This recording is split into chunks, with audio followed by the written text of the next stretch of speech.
नमस्कार आप सभी लोगों को।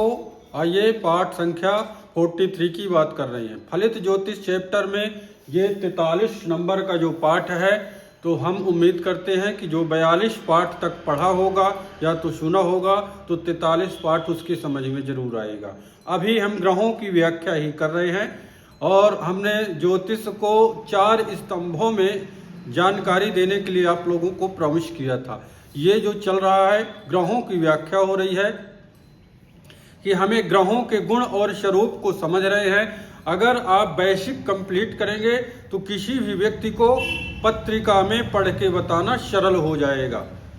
हम जानते हैं कि हमारे देश में राजतंत्र हुआ करता था, लेकिन अब प्रजातंत्र है। तो हम अपने हिसाब से, उस समय राजतंत्र था, आज प्रजातंत्र है, तो हम अपने हिसाब से यहाँ पर व्याख्या करेंगे। आप लोग भी व्याख्या अपने हिसाब से यहाँ पर कर सकते हैं। तो आइए, सूर्य को क्या कहते हैं? सूर्य को ग्रहों का राजा बताया गया है, तो ये लिखा राजतंत्र, ये प्रजातंत्र। सूर्य को ग्रहों में राजा बताया गया है, इसको राजा कहते हैं सूर्य को। चंद्रमा को भी राजा कहते हैं, चंद्रमा को भी राजा कहते हैं। होरा पराशर में इन दोनों ग्रहों को, चंद्रमा और सूर्य को, राजा कहा गया है। लेकिन अभी हम लिंगात्मक ग्रहों की व्याख्या जब करेंगे तो चंद्रमा को आपको स्त्री ग्रह बताएंगे कि ये स्त्री ग्रह के कारक हैं, इसलिए हम यहाँ पर रानी लिख रहे हैं। तो राजा हो गए और ये रानी हो गई। आपको बता दें यहाँ पर कि अब इसमें अंतर क्या आया। तो एक समय था जब राजाओं का राज्य रहता था, तो ये राजा थे। अब हम इनमें ये विचार करेंगे कि अब प्रधानमंत्री कह सकते हैं। प्रजातंत्र में देखेंगे कि चारों देश में, हमारे नेपाल में भी देखेंगे तो प्रजातंत्र अब हो गया है, लोकतंत्र हो गया है। हमारे देश में तो प्रजातंत्र है ही है, यानी चारों देश में प्रजातंत्र का जो है साम्राज्य है। तो अब हम इससे जो है अपने हिसाब से प्रधानमंत्री का विचार कर सकते हैं। ये प्रधानमंत्री का विचार हम लोग किससे? सूर्य से कर सकते हैं।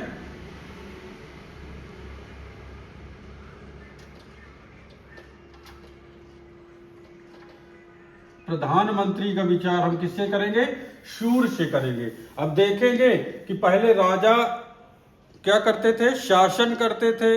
राजाओं का एक सत्ता चलती थी और राजाओं का आदेश चलता था कि जो राजा कहेगा, राजा वही कहे, जो राजा कहेगा वही जो है हमारे देश में उसकी जनता करती थी। आज देखेंगे कि राजा ठीक है, अगर मान लीजिए युद्ध में राजा मारा गया, युद्ध में राजा हार गया, तो फिर जवाब किसके ऊपर जाएगा? रानी के ऊपर जाएगा। फैसला किसके ऊपर आएगा? रानी के ऊपर आएगा। राजा युद्ध में मारा जाए या राजा कहीं बाहर चला जाए, तो निर्णय किसको करना पड़ेगा? तो सेकंड में आ जाएगा कि हमको निर्णय रानी को करना पड़ेगा। तो रानी, तो अब राजा ठीक है। प्रधानमंत्री मान लीजिए कहीं हमारे देश से बाहर जा रहे हैं, या तो प्रधानमंत्री वर्तमान में है ही नहीं है, चुनाव हो रहा है या ऐसी समस्याएं हैं, तो फिर हमारे देश में किसको ये चीजें सौंपा जाए कि वो जो है उसकी जो है सत्ता, उसका आदेश चले? तो वो है राष्ट्रपति। बड़े सौम्य होते हैं राष्ट्रपति, बड़े ही सौम्य होते हैं। इनका फैसला कब होगा? जब प्रधानमंत्री जी नहीं होंगे तब होगा।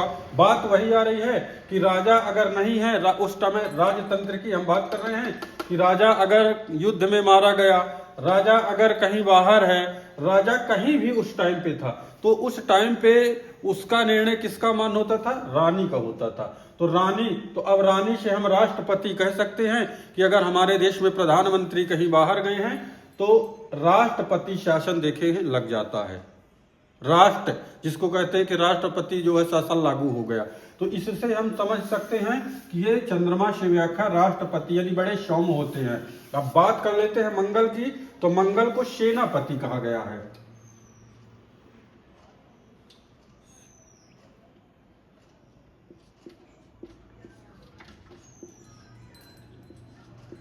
मंगल को सेनापति कहा गया है। अब चूंकि उस टाइम पे राजाओं के राज्य में सेना जो पति रहते थे, कहीं युद्ध करना है तो उनको ये देखना पड़ता था कि कितने घोड़े, कितने हाथी, तलवार, शस्त्र, कृपाण, त्रिशूल, भाला इत्यादि ये उनकी तैयारी में रहता था कि इस देश में हमको आक्रमण करना है, तो सेनापति को सचेत कर दिया जाता था। तो ये सेनापति का काम उस टाइम पे था। तो इस टाइम पे हम क्या देखेंगे कि हमारे यहाँ पर जो भी सरकार के एक अंग होंगे तो उनको बताया जाएगा कि कौन सी मिसाइल, बम या तो बारूद, गोली इत्यादि जितनी भी सारी चीजें हैं, तो अगर कभी भी युद्ध होगा तो इससे देखा जा सकता है। अब इसको सेनापति कहते हैं मंगल को। अब बात आ जाएगी बुध की, तो बुध को राजकुमार कहेंगे। राजकुमार क्यों कहेंगे? राजाओं के एक ये होता था कि अब उत्तरदायित्व कौन, यानी युवराज। राजाओं के राज में जो सबसे श्रेष्ठ पुत्र होता था उसको राजा ये देखता था कि ये हमारे जाने के बाद इसको राज्य में जो है राज्य हमारा करना है, यानी कि राज्य में राज्य गद्दी किसको दी जाएगी? बड़े पुत्र को दी जाएगी। ये राजा का पुत्र है, लोग बाग इस प्रकार जानते थे। अब बुध है तो बुध से हम लोग कह सकते हैं कि बुध से युवराज की बात होगी। और ज्योतिष में सबसे बड़ी बात इसी की है। बुध को अगर आप समझ जाएंगे तो सभी को समझ जाएंगे। अब बुध से देखिएगा कि हम लोगों का वोट जाता है, कैसे जाता है। हमें तो यह है कि सरकार चुनना है, हम सरकार चुन लिए, सरकार का शासन उनको करना है। अब हमें लाइन पे लग करके और अपने प्रश्न का प्रतीक्षा करना है। एक व्यापारी गठन होता है और व्यापारी समूह ऐसा होता है कि व्यापारियों को ये रहता है कि हमको किसकी सरकार लाना है, और इसके बीच में भी विदेशी जो राजनीतिक लोग होते हैं उनका पहले से ऊपर से हाथ होता है कि हमको किस प्रकार इनको हैंडल करना है कि ये हमारे पास जो है ये सत्ता आ जाए।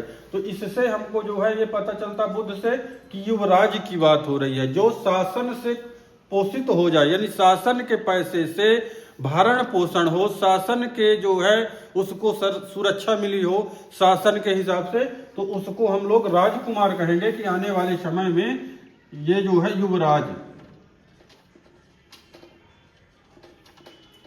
अब इसका तात्पर्य ये बुध से समझना चाहिए कि आने वाले समय में हमारे जो है, अब जब नेक्स्ट प्रधानमंत्री अभी मोदी जी हैं, इसके आने में अब नेक्स्ट कौन होगा ये हम उदाहरण बता रहे हैं, इससे हमको लेना देना नहीं है। हम ग्रहों की चर्चाएं कर रहे हैं कि पत्रिका में अगर प्रश्न कल आ गया था कमेंट कि गुरुजी ये बताइए कि इलेक्शन में हमको क्या करेंगे, तो अब इसके लिए हमको क्या बताना चाहिए उसको। इसमें भी तो अब यही सारी चीजें बता रहे हैं कि ग्रहों को किसका किसका कारक बताया गया है। एक एक चीज अगर आप जानेंगे, बेसिक जानेंगे, तो सरल होगा किसी के प्रश्नों के उत्तर बताना। आइए गुरु की बात होगी, तो गुरु से मंत्री की बात हुई थी। अब कौन से मंत्री? तो देखिएगा, जो शिक्षा मंत्री हो सकता है, अपने समाज के मंत्री हो सकते हैं, अपने समाज कल्याण के मंत्री होंगे, शिक्षा मंत्री हो जाएंगे, और देखेंगे कि कितने सारे मंत्री होते हैं। तो हम किससे देखेंगे? गुरु से देखेंगे कि ये कौन से मंत्री। अब देखेंगे उस टाइम पे राजाओं के राज्य में 2 मंत्री हुआ करते थे, एक बाएं एक दाएं बैठते थे, और इस समय देखेंगे कि अनेक मंत्रिमंडल बनता है, तो उसमें यह चयन किया जाता है कि ये अब कौन से मंत्रिमंडल का इनको जो है रखा जाए। जो विदेश की बात करेगा, आपके आगे बढ़ने की बात करेगा, सड़क निर्माण की बात करेगा, या तो आधुनिकताएं की बात करेगा, वो मंत्री शुक्र को देखेंगे। शुक्र से हम उस मंत्री को देखेंगे। शुक्र भी वही मंत्री हैं, तो शुक्र को भी उसी मंत्री को देखेंगे जो बता रहे हैं। गंगा सफाई का हो गया, समाज सेवा का हो गया, शिक्षा विभाग का हो गया। इसके लिए हम जो है गुरु के पास जाएंगे कि गुरु को मंत्री देखेंगे। दोनों हैं, शुक्र गुरु दोनों मंत्री हैं। अब चूंकि उस टाइम पे 2 ही एक ऐसे मंत्री हुआ करते थे, राजा को सलाह देते थे कि कहाँ पर हमको जो है तो तालाब बावली खुदवाना है, कहाँ पर हमको जो है कुआं खुदवाना है, कहाँ पर भूखे को भोजन करवाना है। इतनी सारी उनको व्यवस्थाएं स्वयं करना पड़ता था।